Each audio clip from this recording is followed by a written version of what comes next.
Listo. Martes 25 de marzo, ¿cierto? Vamos a hacer nuestro primer video tutorial en la clase de IT Essential, donde lo que vamos a hacer es representar, no se preocupen, si tranquilo, no, este video es para nosotros, así que no hay ni un problema. Mira, la idea es hacer esta topología, ¿cierto? La idea es que lo que nosotros vamos a hacer es justamente diseñar, y lo voy a mostrar un poquito más grande ahí, es diseñar esta topología, ¿cierto?, en máquinas virtuales. Eso es lo que vamos a hacer primeramente, ¿cierto? Ya vimos como el approach, o vimos la introducción de lo que eran las máquinas virtuales y la potencia que podían tener, ¿cierto?, para generar estas estructuras tipo red. Y lo que vamos a hacer principalmente, como todavía hay personas que nunca han hecho esto de formatear y nunca se han encontrado con cómo hacer este proceso, vamos a partir desde cero. En esta primera clase vamos a dedicarnos a instalar solamente XP. Mañana, que tenemos más tiempo, vamos a instalar Windows 7 y Windows 8 para que vean las diferencias de interfaz, ¿cierto?, que hay, y para que vean cómo esta cuestión ha ido evolucionando en el tiempo, ¿cierto? Entonces, principalmente yo quiero que hoy día nos centremos en lo que es el sistema de particionamiento, ¿cierto? En entender lo que es una partición, para qué funciona, ¿cierto? Y los distintos tipos de sistemas de archivos que hay en Windows, que son FAT16, FAT16, FAT32 y NTFS, que es lo último, ¿cierto?, que tiene Windows, y ver la gran ventaja que tiene, ¿cierto?, en virtud de lo que es seguridad, ¿cierto? Porque NTFS, la gran gracia que tiene a nivel de servidores de red, que es donde se ocupa, es que se le puede a cada archivo poner seguridad, se le puede poner o asociar a un usuario. Esa es una ventaja que tiene NTFS a nivel servidores, ¿cachai? Se ocupa mucho en Windows Server, pero a nivel usuario, ¿cierto?, NTFS tiene la ventaja de que se pueden usar archivos de más de 4 gigas, ¿cierto? Que es una de las grandes peros que tenía cuando los chiquillos de repente, o ustedes compraban un pendrive, ¿cierto?, que era de 8 gigas y querían pasar una película y estaba recién compradito, sacado de su empaque, ¿cierto? Y querían copiar una película, ¿cierto?, que pesaba 8 gigas y no se podía. Entonces ustedes como que se entraban a frustrar a algunos porque decían, bueno, si esta cuestión tiene 8 gigas, ¿cómo no puedo tirar una película?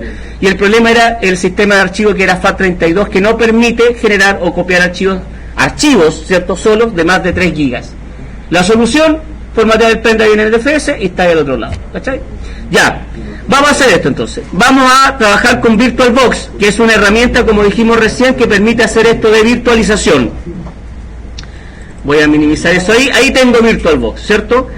Ustedes seguramente se van a topar cuando trabajen en este laboratorio con que ya hay máquinas creadas ahí. Entonces ustedes, para hacer transparente, ¿cierto?, en este cuento y hacer todo desde cero, y la gente que viene a trabajar aquí a este laboratorio sabe, compadre, que uno puede borrar lo que quiera aquí. Ustedes lo que van a hacer es borrar. Con el segundo botón, ¿cierto?, eliminar. Y preocúpense de marcar esta opción, chiquillos, la que dice eliminar todos los archivos, porque eso va a eliminar, ¿cierto?, el disco duro. Eliminar todos los archivos, ahí está, y se elimina el disco duro. Y ahí debería quedar esto ahí. ¿Ok? Ya, vamos a generar la máquina 1. ¿Vamos igual o no? ¿Estamos bien? ¿Quién dijo no?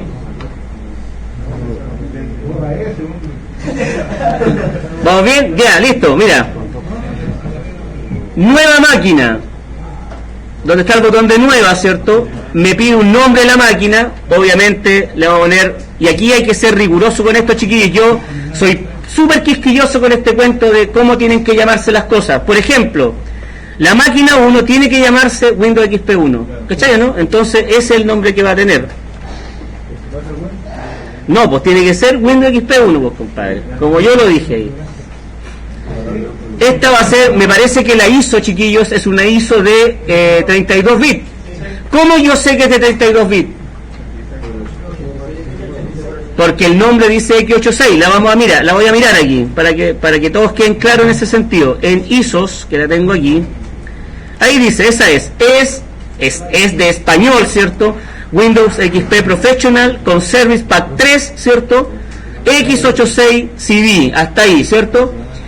Si fuera 64 bits, diría 64 bits. ¿Alguien entiende la diferencia entre 32 y 64 bits? Muy bien, compadre. Mira, 32 bits, antiguo, ¿cierto? Era más antiguo. Estaba asociado a la arquitectura, al hardware. El hardware antes, por decirlo así, está el procesador, ¿cierto? Y está la placa. Y la comunicación que hay entre el procesador y la placa se llama bus de datos, ¿cachai, no? Y ese bus de datos, pues, antiguamente, ¿cierto? Porque estoy hablando hace un tiempo atrás, la tecnología solamente permitía 32 bits, ¿cachai, no? 32 bits, o sea, unos y ceros, pero 32 posiciones, ¿cachai, no? Entonces eso hacía que podían pasar, o sea, podía comunicarse de manera fluida, ¿cierto? Y de hecho, antiguamente nadie se quejaba que los computadores eran lentos, ¿sí o no? Y funcionaban bien los equipos. Pero en la medida que esto fue evolucionando, ¿cierto? Y que los sistemas operativos se fueron haciendo más robustos, más pesados, que las interfaces gráficas de los Windows sobre todo fueron más pesadas, ¿cierto? Se requería, ¿cierto? Y sin contar lo que es a nivel de server, ¿cierto? Porque a nivel de server necesitáis mucha más potencia de máquina, se implementó a nivel de hardware, ¿cierto? Una mejora que eran los computadores o las placas de 64 bits. Y eso involucra que la carretera, el bus de datos, en vez de ser de 32 bits, son 64 bits. Imagínate la rapidez, o sea, ya tengo como una doble vía, por decirlo así. O sea, piensa en eso, o sea, cuando uno tenía un camino de una pura vía, era súper complejo transitar, ¿o no? Porque tenéis que adelantar, ¿cierto? Tenéis que preocuparte, pero con doble vía no hay ningún problema, ¿no? Entonces esa es la idea de un 64 bits, tener un ancho de carretera más grande, ¿cierto? Para que se comunique el procesador con la placa y con todos sus componentes. Dígame. Exacto, para allá iba, justamente. O sea, hubo un problema cuando recién salió esto, porque empezaron a haber distinciones. Ahora ya no se nota tanto, pero empezaron a haber distinciones entre que habían software que funcionaban en 32 y software que funcionaban en 64.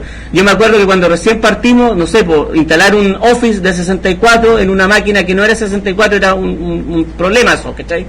Entonces la idea es que todo ha ido como decantando, siento, en ese sentido, y las nuevas aplicaciones que requieren alta velocidad o alto nivel de procesamiento, ¿cierto? Y que usan la máquina de 64 bits en propiedad, son aplicaciones que son de 64 bits. ¿Qué aplicación tú conoces que no usa 64 bits? De las que se usan ahora. Porque esto justamente ha tenido, es como cuando tú te puedes... Exacto. Por eso te digo, o sea, pasó como una etapa como que se nivela el cuento, ¿cachai? Claro, justo en ese periodo donde no habían aplicaciones o todavía no salían las aplicaciones, ¿cierto? No se permitían instalar, entonces había complicaciones en ese sentido. Ya, entonces, así uno se da cuenta si es que son de 64 o no, ¿cierto? Si tú te fijas, aquí dice claramente es Windows Server 2012 R2X64, ¿cachai? Y por lo general casi todos los servidores son de 64 bits, dígame. Lo de 32 para decir siempre X86. Claro, esa es como la característica de los que son de 32 bits. Y hay algunos que son 64 bits y 32 bits, y distintamente dicen X86-64, ¿cachai? O sea, como que tienen la dualidad de trabajar, y él se ajusta, o sea, cuando se va a instalar, si es una máquina de 32, lo pone en 32, y si es una máquina de 64, lo pone en 64. ¿Vale? No, aún no. Aún no. Eso hace un salto tremendo en cuanto a velocidades. Esta, por ejemplo, es X86-64.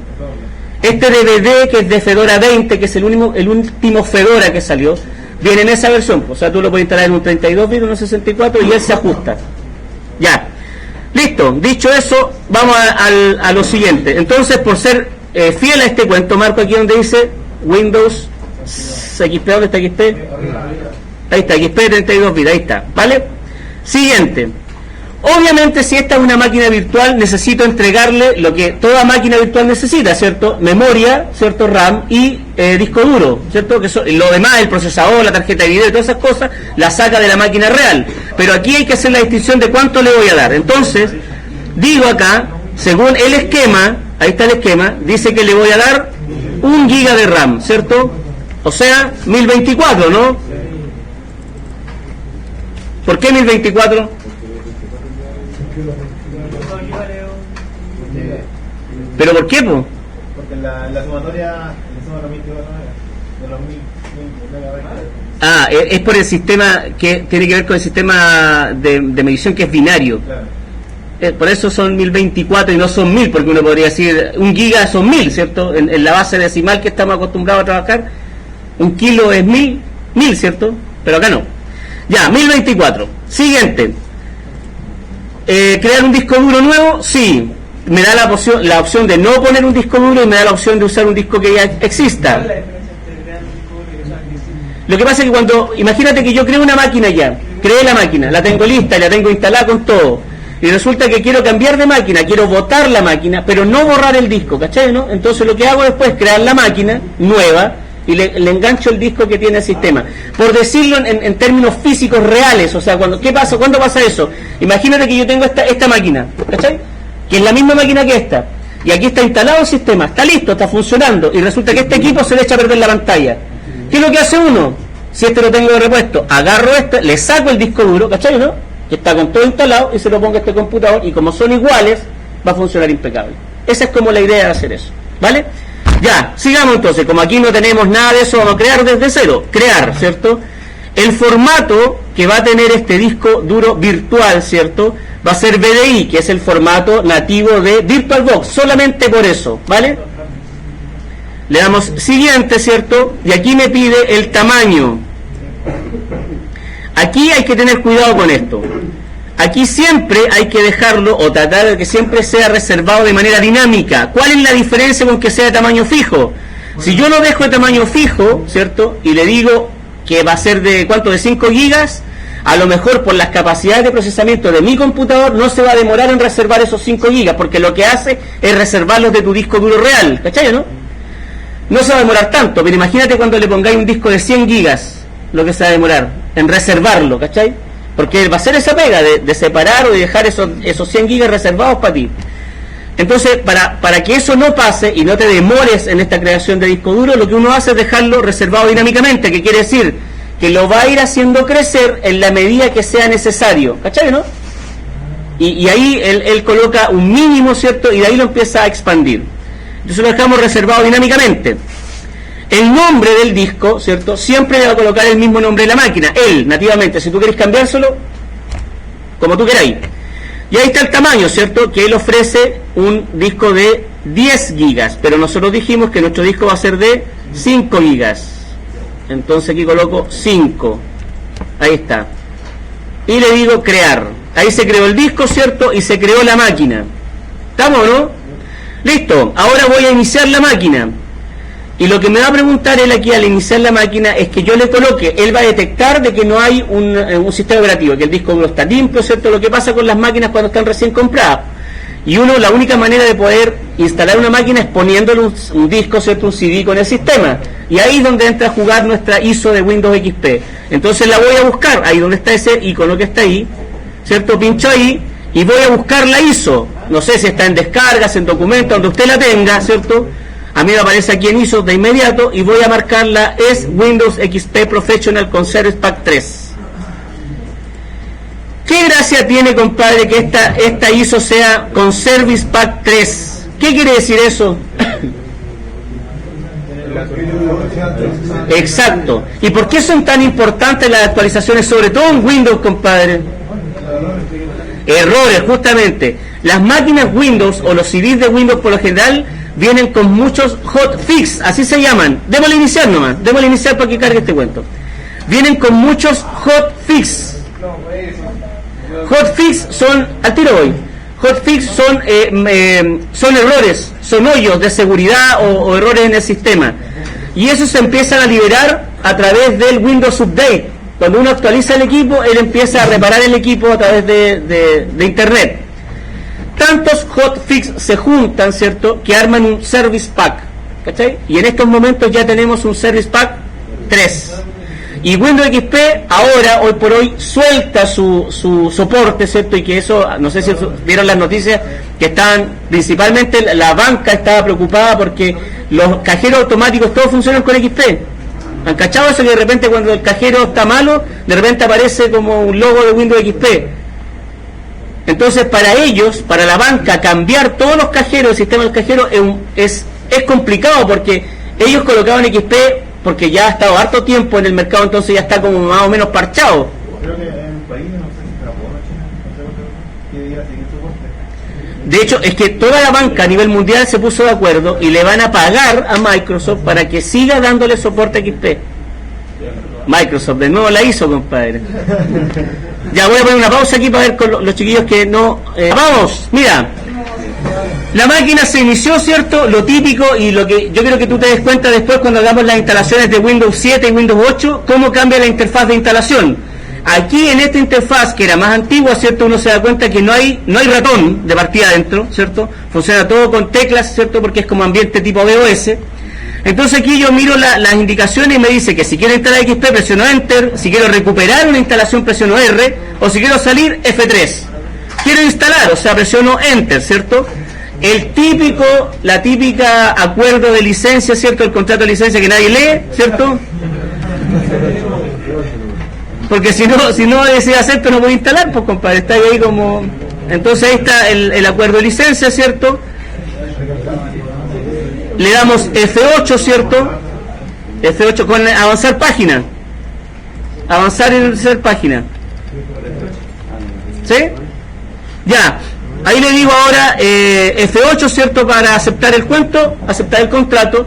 Y la ventana que me muestra ahora es la interfaz de particionamiento, ¿cierto? Donde yo voy a crear el sistema de particionamiento que quiero.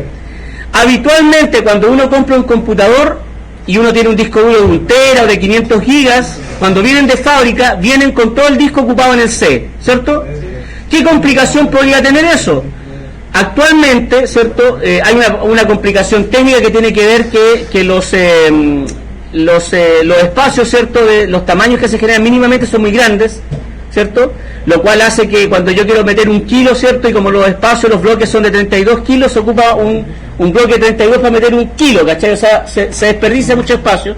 Eso es lo técnico, ¿cierto? Y por eso es que uno acostumbra a hacer particiones para que los bloques queden más chicos, ¿cierto?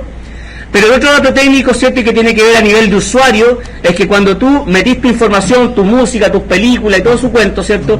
Y que lo más probable es que tengáis que formatear el computador porque en algún momento se va a dañar, ¿cierto? Por esta cosa de que Windows es muy vulnerable, ¿cierto? Sobre todo cuando no se actualiza y sobre todo cuando está propenso a virus. Entonces hay que formatear el equipo, ¿cierto? Porque se pone muy lento. Es muy complejo sacar la información del computador. Hay que respaldar, claro. O sea, cuando a ti te llega un computador así, la única alternativa, bueno, hay algunas alternativas que uno hace, pero la más segura es poner un disco duro externo, ¿cierto? Y empezar a respaldar la información. Y hay personas, compadre, que tienen, pero kilos de películas, ¿cachai? No, kilos de fotos. Y cuando tú haces esta pega te demora en respaldar nomás, ¿vale? Entonces lo más sano aquí es que cuando uno genera las particiones o genera el esquema de particionamiento, partir el disco y dejar los documentos importantes en otra partición. ¿Para qué? Para que cuando yo tenga que formatear, ¿cierto? Formateo solamente el C y las otras quedan con toda la información adentro. ¿Cachai, no? Eso es lo que vamos a generar ahora. Entonces si yo miro la estructura, aquí dice clarito en la estructura, dice que voy a generar, ahí está el sistema de particionamiento, el esquema, de los 5 gigas, el 50% va a ser para el sistema. ¿Cuánto es el 50% de 2,5? ¿Cierto? Entonces coloco 2500 megas, ¿cierto? Entonces coloco, claro, C para crear, pincho ahí adentro, C para crear, dentro de la máquina, hazle un clic dentro de la máquina. ¿Está ahí? Sí. C para crear, ¿cierto? Borro eso que está ahí y coloco 2500, ahí está, ¿cierto? Aproximadamente, todos sabemos que aquí hay un más menos, ¿cierto? 2500.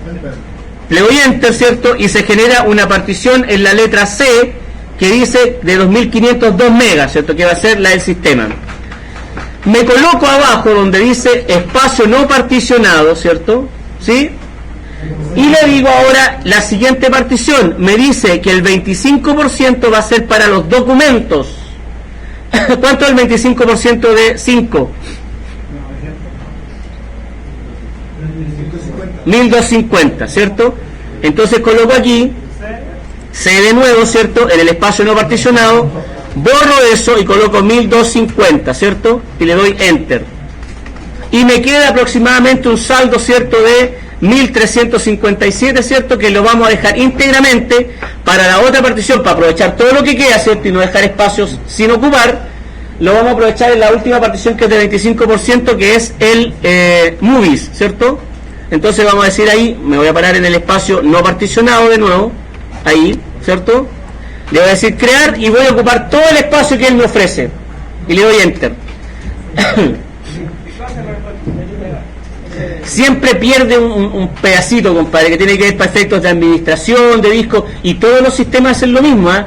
Y en la medida que después los sistemas van creciendo, los tamaños que se van desperdiciando para efectos de administración son más grandes. Aquí fueron 8 megas. En el Windows 7 son como 100 megas también, 100 megas, claro. Y en el Windows 8 son como 200 megas, ¿cachai? Se va perdiendo espacio para efectos de administración de disco. ¿A quién le llamó la atención que falta una letra aquí en esta correlación, no? Está la C, la E y la F. La D, pues, compadre, ¿cierto? ¿La tenés tú? Muy bien, pues. Pero la D por lo general se pierde, chiquillos, porque la asocia a la unidad de CD. A veces. Como en el caso de mi compadre, no se la saltó. Ya. ¿A dónde vamos a instalar? En el C. Entonces me paro sobre C y le digo Enter. Primera pregunta, ¿cierto? Otra pregunta con sentido. ¿Qué sistema de archivos quiere, compadre? ¿Quiere entre FAT o NTFS? ¿Qué diferencia hay? La que dije hace un rato, ¿cierto? NTFS acepta archivos más grandes, ¿cierto? NTFS es más seguro, ¿cierto? Es más nuevo. Y FAT, o sea, por ser más viejo, ¿cierto? Acepta, qué sé yo, o sea, discos, archivos más chicos, ¿cierto? Entonces nos vamos a ir por NTFS, ¿cierto? Buena pregunta, para allá iba. ¿Qué diferencia ahora hay entre la otra disyuntiva? NTFS rápido o no rápido o lento, ¿cierto? Lo vamos a hacer rápido ahora, pero podemos hacerlo nomás para yo explicarles por mientras. Hagamos rápido y yo te voy a explicar cuál es la diferencia. La diferencia está en lo siguiente, mira. Atención, me escuchan. Cuando yo tengo el disco duro, ¿cierto? Y lo quiero formatear de manera lenta, lo que él hace es pasar clúster por clúster, ¿cierto? Así se llama la unidad mínima del disco. Imagina que está así como todo con cuadritos, con casilleros, ¿cierto? Y él pasa clúster por clúster borrando la información. ¿Cachai, no? Y en esa pasada que borra la información, clúster por clúster, él puede darse cuenta si es que un clúster está dañado. ¿Cachai? Se está pifiado una parte del disco y lo marca para no ser ocupado después. Entonces, ¿cuándo vaya a ser tú un formateo lento, compadre?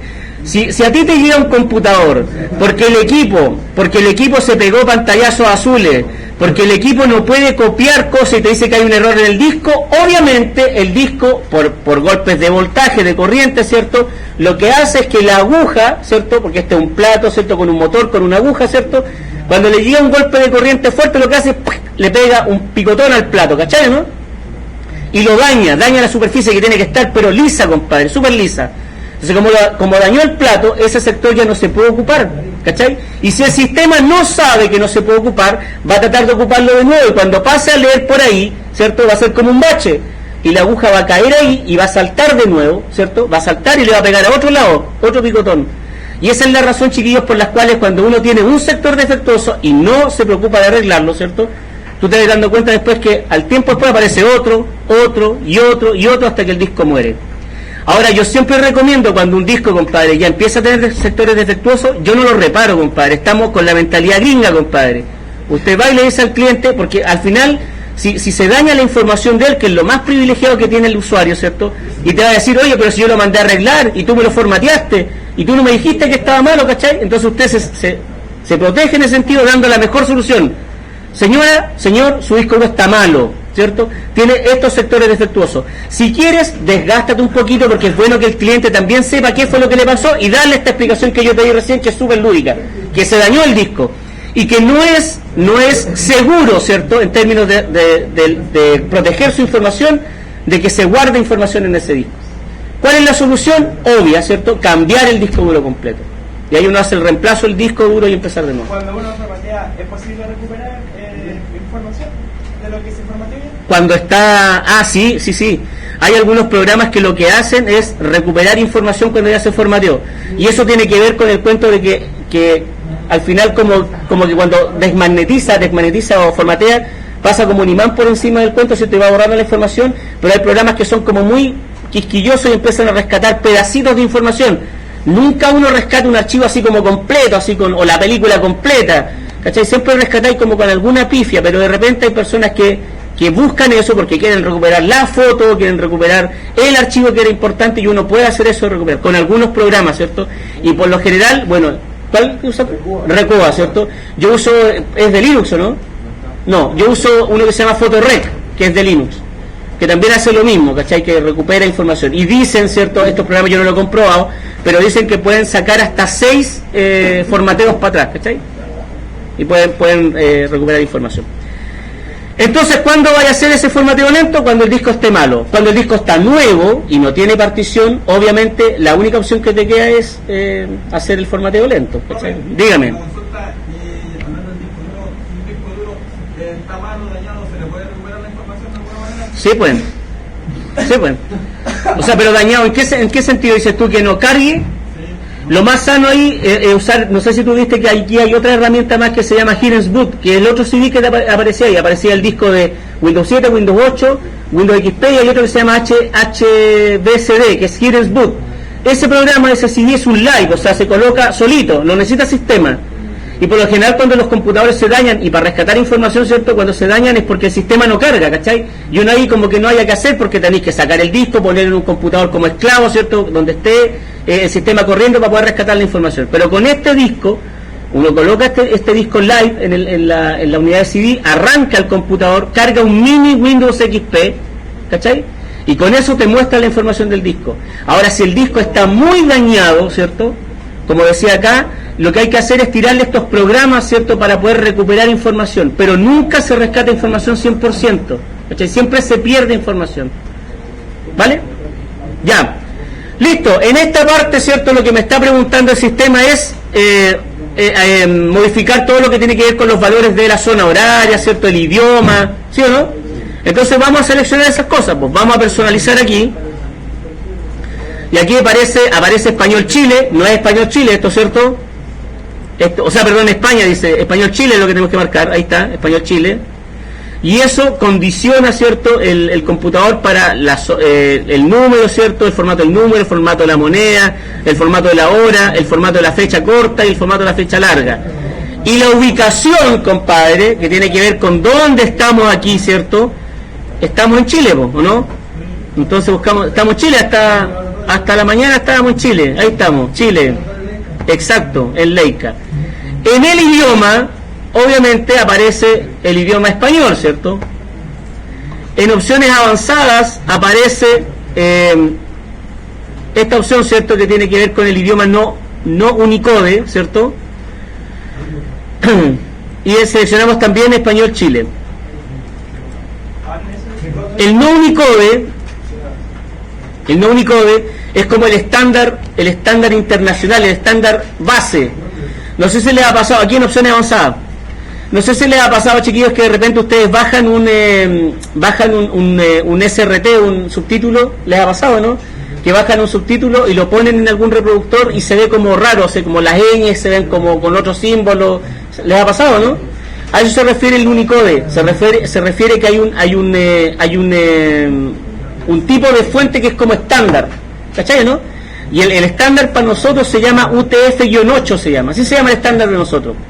Cuando te pasa eso, que tú descargáis un SRT, un sub, y aparece con esos errores, ¿cierto?, los acentos sobre todo, ¿cachai? Lo que uno hace es que lo abre con un bloc de notas, ¿cierto? Y cuando lo va a guardar, le dice guardar como, y selecciona UTF-8 y lo arregla, y después tú lo podéis ver bien en el reproductor, en las teles, sobre todo cuando tiene ese cuento. Es un datillo, compadre, para que tengan. Y eso tiene que ver con esto, con el Unicode. Ya le damos a aceptar, ¿cierto?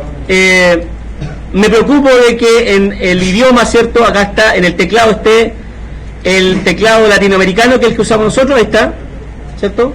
Es el teclado que usamos. Básicamente, el teclado latinoamericano. Básicamente tiene que ver esto con la distribución de las teclas, ¿cierto? Que esté la ñ, como nosotros sabemos, ¿cierto? Que esté los dos puntos, ese tipo de cosas. Entonces le damos aceptar y le damos siguiente. Siguiente. Nombre, Leica. Leica. ¿Eso para qué? Este es la identificación del dueño del equipo y la identificación de la organización donde trabaja. O si es particular, ¿cachai? ¿Si es particular, cómo le ponemos? Particular, ¿sí? No, pues arriba le colocáis el nombre del dueño, ¿cierto? No sé, Juan Pérez, ¿cachai? Abajo particular, si es que no es una empresa. Ahora esto hay que llenarlo, sí, pero puede ser cualquier cosa en realidad, o sea, da lo mismo en ese sentido. Siguiente, ups, clave. Vamos a ver si tengo una clave por aquí. No, esa no es la clave. Ah, ¿funciona con uno? No funciona, parece. No, tranquilo. XP, aquí la tengo. De Google. Sí, pues. Esas claves de Windows 8, chiquillos. O sea, yo te pasé la ISO de Windows 8. Si tú querés la clave, anda a buscarla al MSDN. Ahí te la dan al tiro. Sí, pues. Mire, ya ahí está la clave, ¿ya? Anótenla. La voy a... sí, no la voy a dejar ahí, anótenla nomás. Sí se ve. Yo la voy a anotar después.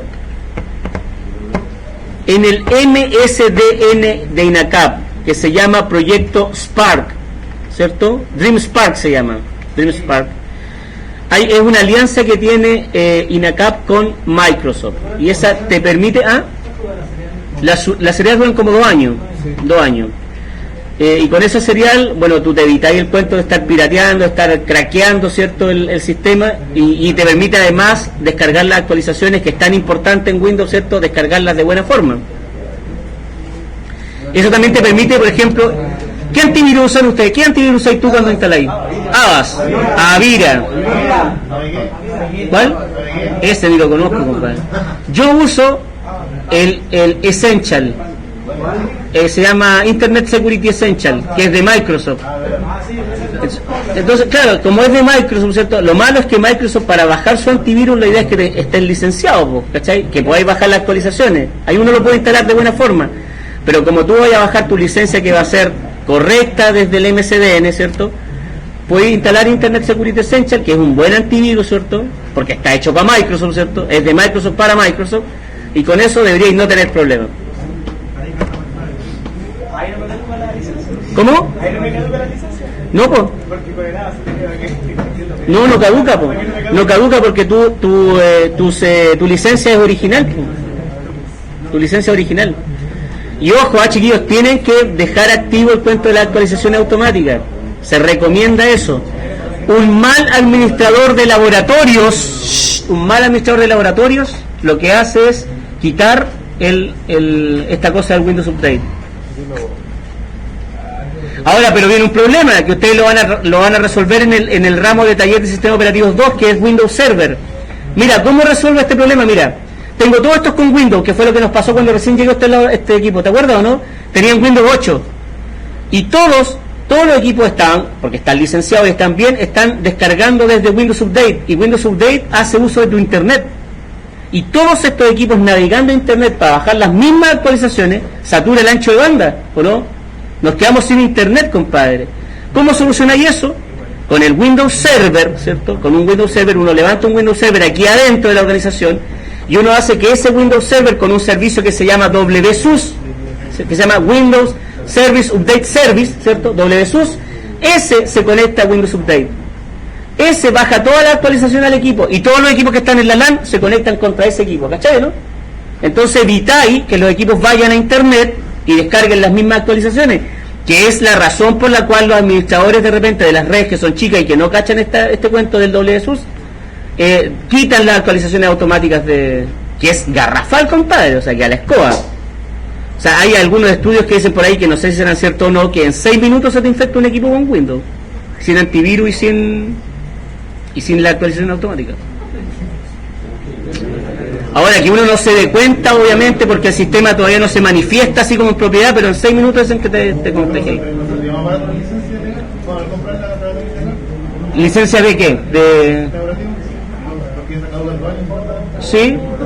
O sea, es que cuando uno va a una empresa, obviamente esa licencia tenés que comprarla de verdad, pues hay que comprarla, si las licencias son lo caro aquí en este cuento. Sí, sí, acá para efectos de prueba, para hacer todas estas cosas que estamos haciendo nosotros, para probar todos los sistemas que tiene Windows, ¿cierto? Ahí está este convenio que está con INACAP para que ustedes puedan instalar y probar la ISO y probar las distintas cosas que hay. O sea, ustedes ahora conocen, por ejemplo, a lo mejor no, pero puede ser que ustedes conozcan de Windows solamente los Windows que son Workstation, no conocen los servers y no conocen todos los programas satélites que están asociados, como el Forefront, que es un proxy, como el Exchange, que es un servidor de correo, ¿cachai? No, todos esos programas se venden aparte, con licencia independiente. El SharePoint, el Link Server, todas esas cosas vienen asociadas, se instalan sobre un Windows Server, ¿cachai? Pero son programas aparte. Ya, ¿anotaron la licencia o no? Ya, ahora voy yo. WGQMG 3622W. 4C. En la medida que no lo conecte a internet, pues. Por eso es que están como red interna. Hoy no lo cambié, pero ahora lo vamos a cambiar. Y JP6W. En algún momento, compadre, estos equipos van a decir de que cuando se conectan a internet, sobre todo, van a decir que la licencia caducó y que la licencia es pirata o algo así, o que ya excedió su número de colocaciones o de uso, ¿cierto? Y se va a poner la pantalla negra y te va a decir cambie la licencia. Listo, nombre del equipo, él ofrece un nombre ahí. Contraseña del administrador, por ahora no le vamos a poner. Eso es para el usuario. Eso es para el usuario administrador. El usuario administrador es el usuario Dios en este sistema. ¿Cachai? Él tiene permiso para hacer de todo. Entonces lo más sano es que uno le coloque contraseña, ¿cierto? Pero por ahora no lo vamos a hacer, es nuestra primera instalación. Siguiente. Zona horaria. Uso horario. Uso con H, ¿cierto? ¿O no? Uso horario es con H. ¿Sí o no? Santiago. Siguiente. Santiago menos 4. Y ahí va a empezar a instalar. ¿Sí? Ya.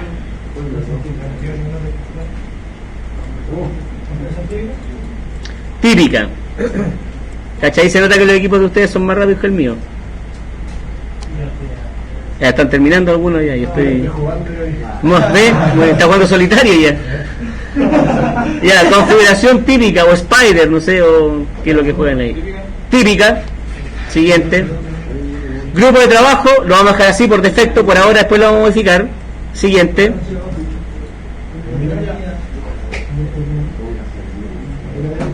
¿Estoy grabando? Sí, estoy grabando. Graba la pantalla. ¿Está grabando todo? ¿Cómo se llama esa pantalla? Se llama Record My Desktop. Hay que tener un buen computador para ponerlo. No, ni tan bueno, porque este equipo es un i5 de primera generación y funciona bien. Yo creo que la gracia la hace más el sistema operativo. Linux. Sorry. Pero absolutamente. Pero ojo, yo uso Linux, me gusta Linux, pero cuando yo voy a ofrecer servicios, yo nunca me caso con Linux, ¿cachai? O sea, uno no puede llegar y decir, aunque a mí me gusta mucho Linux, cuando uno va a una empresa, uno lo que hace es, cuando hace consultoría, es ver la realidad de la empresa, compadre. O sea, yo no saco nada con ir a poner Linux, que me encantaría, compadre, como cliente en una empresa, pero si en la empresa todos están acostumbrados a usar Windows, ¿cachai? ¿No? Yo no puedo transformar la empresa, yo voy a asesorar a la empresa. Y dentro de eso sí, lo que yo trato de hacer, y que ustedes también van a hacer cuando sean sus consultores, ¿cierto?, es buscar la mejor alternativa para la empresa, ¿cachai? Esa es la pega del asesor consultor. Y después, y los servidores asociados a ese cuento, y eso es lo que uno hace, ¿cachai? Y eso es lo que uno cobra después de todo ese cuento. La arquitectura, la forma.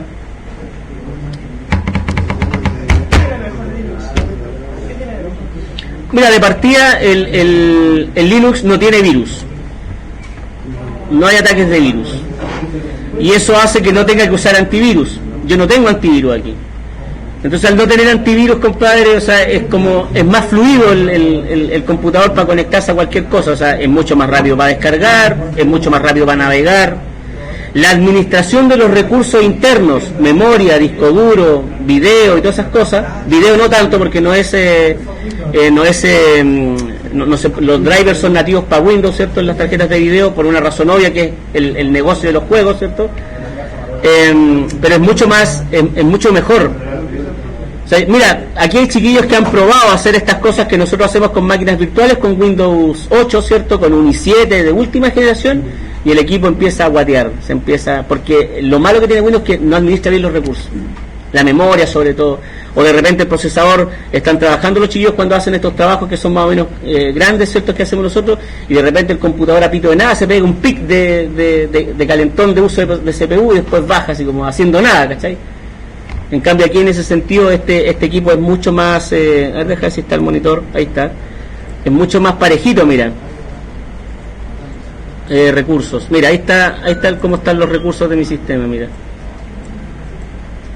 cómo están los usos de la CPU arriba. O sea, igual es parejo, no pega esos pics que se pega, y estoy corriendo una máquina virtual, ¿cachai? estoy grabando, mira la memoria, chuta, mira la memoria ahí, mira la memoria, línea mortal, mira, ¿cachai, no? Que el uso de la memoria. Entonces es mucho más estable en ese sentido. Lo único que presenta variaciones es esto, por cierto, y que tiene que ver con el recurso de la red. Claro, ahí eso no lo controlo yo, po. Hay fluctuaciones en la red, ¿cierto? Saltos de voltaje y todo ese cuento. Ya, listo, volvió mi Windows, ¿cierto? A todo esto le digo que siguiente, ¿cierto? Esta pregunta que es súper importante, y ustedes como buenos asesores informáticos que van a hacer, van a recomendar siempre, compadre, proteger esto con las actualizaciones automáticas, ¿cierto? Es que ahora viene, pues. ¿O todavía terminó? Va, qué raro. A esto omitir, ¿cierto? Y ¿cómo? Sí, pues, ayudar a proteger. Y aquí me pide un nombre, ¿cierto? Usuario Leica. ¿No? Ya, pero no importa. Ahí está. Ahí está mi Windows corriendo. Mira, una cosa más que tiene que ver con esto de VirtualBox. Mira, hay un componente que se llama, para que ustedes lo sepan después, mira, hay un componente que se llama Guest Addition. Guest Addition se llama, que se carga aquí, mira, dispositivos, insertar imagen de CD del Guest Addition. Aquí arriba donde dice dispositivos, ahí está, insertar imagen de CD. ¿Sí? Y aquí arriba en dispositivos, ahí. Y a todos dígale que bueno, dígale siguiente, hasta que termine.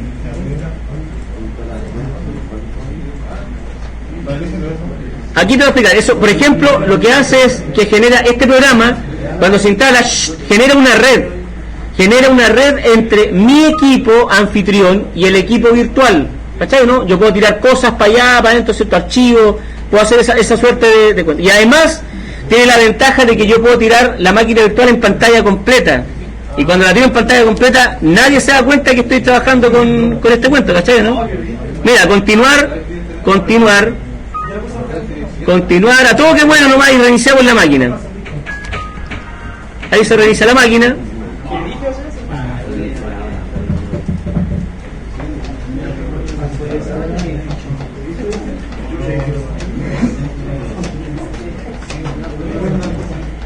Esta máquina, como nativamente nosotros le cambiamos nada a nivel de red, ¿ustedes creen que esta máquina navega en internet o no? Navega, pues, compadre. Mira, control F, mira, voy a tirarle en pantalla completa, mira, me paro aquí adentro y presiono con el control derecho. Esto es lo que marca cuál es la tecla, eso que dice ahí.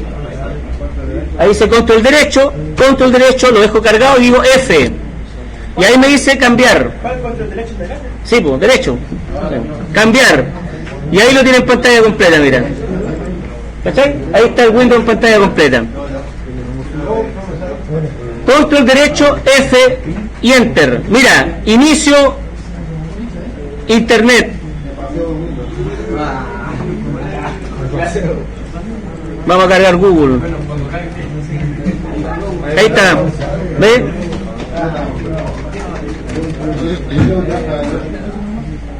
Igual que un equipo normal, ¿vale? Ya, por hoy estamos ready. Cuando aquí se me cruza, cuando no estaba en PC y pongo disco local, voy al tiro. disco local cero, disco local cero, dice estos archivos disco local cero. Veamos, inicio mi PC. Lo que pasa es que como este es el disco de sistema, se supone que aquí no hay información que sea como del usuario, ¿cachai? Entonces, porque toda la información del usuario está en mis documentos. Y esa sí se puede ver, ¿cachai, no? Pero en el C hay información que es de sistema, por eso es que no los muestra nativamente, pero basta que tú hagas ahí y los va a mostrar. Dice, yo no sé si puede cargar, no, ya no va a cargar. Aparece abajo, aparece un link que dice mostrar. ¿Ya? Y el disco de la unidad tiene formato de eso, formateemos los discos antes de terminar para que nos vayamos. Mira, vamos aquí. Ahí están los discos, ¿cierto? Segundo botón, formatear. El disco segundo no era NTFS, era FAT32, ¿cierto? Entonces ahí está FAT32. el E va a ser FAT32. FAT32, ¿cierto? En la etiqueta del volumen dijimos que era documentos según el esquema y formato rápido. Y ahí le digo iniciar. Se van a borrar todos los datos, se formateó ya. Y cerrar. Y el otro era NTFS, ¿cierto? Formatear NTFS, y este era Movies, ¿se acuerdan o no? Sí. Movies, formato rápido. ¿Cómo? Sí, el anterior era FAT y este era NTFS. La razón, las películas, pues si quiero pasar películas de más de 4 gigas no los podría pasar. Aceptar, formato rápido, cerrar, y ahí está listo el computador, hasta ahora. Ya, señores, control F va a salir de esta cosa, ¿cierto? Paro el video.